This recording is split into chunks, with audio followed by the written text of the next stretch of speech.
बल्कि किसान आंदोलन पर एक बड़ी जानकारी इस समय सामने आ रही है कि अब जो स्थिति बनी हुई है उसमें बड़ी अपडेट यह है कि किसान आंदोलन और तेज करने के लिए हरियाणा के जिंद में खाप पंचायत ने दिल्ली कूच कर दिया है। ये आवाज हरियाणा की खाप पंचायतों ने उठानी शुरू कर दी है। किसानों का समर्थन और दिल्ली कूच की तैयारी। 3 दिसंबर को बात नहीं बनने पर फल सब्जियों की सप्लाई भी बंद करने के लिए कहा गया है कि अगर सरकार नहीं मानती है और ये बातचीत का रास्ता नहीं निकलता है तो दिल्ली जाने वाले फल, दूध, सब्जियों की सप्लाई बंद करने की धमकी, एक तरह का ऐलान कर दिया गया है कि अब इस पूरे मामले पर आर या पार होकर रहेगा। राजनीति एक तरफ है, सरकार का भरोसा एक तरफ है और किसानों की जो मांग है वो एक तरफ है। इस पूरे मामले पर लगातार ये कहा जा रहा है कि सरकार जानबूझकर किसानों को परेशान करना चाहती है, बॉर्डर पर ही आंदोलन दम तोड़ दे, इसकी केंद्र सरकार ने तैयारी कर ली है। बल्कि जब पहले से ऐलान किया गया था तो क्यों नहीं सरकार ने कोई एक ऐसा कदम उठाया जिससे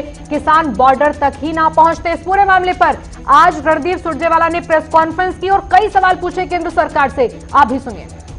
अन्नदाता अपना अधिकार मांग रहा है और मोदी सरकार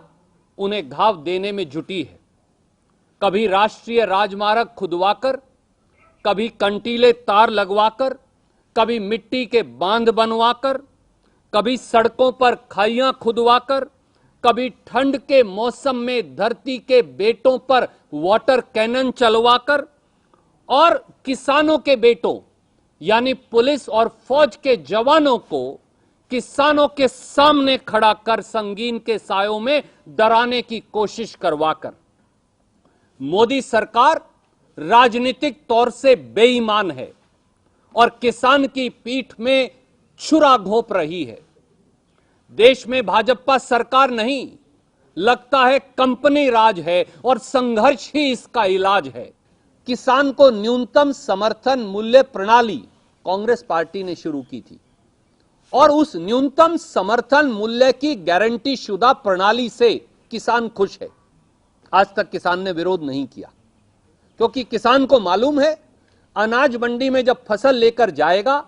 तो जो दिल्ली की सरकार ने मूल्य निर्धारित किया है,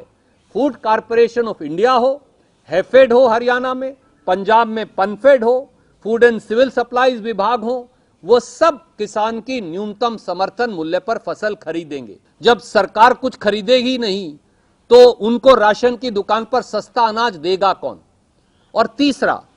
जो आम उपभोक्ता है इस देश का, जो किसान नहीं है, जो नौकरी पेशा है, जो छोटा मोटा व्यवसाय करता है, उसको वो 5 कंपनियां अपने मनमाने तरीके से अपनी कीमत के ऊपर सामान बेचेंगी, जैसा एसेंशियल कमोडिटीज एक्ट को खत्म कर प्रावधान कर दिया गया है। केंद्र सरकार ने जो कानून दिया उससे किस तरह से किसानों को ठगने की तैयारी चल रही है, ये कांग्रेस लगातार कहती रही है, लेकिन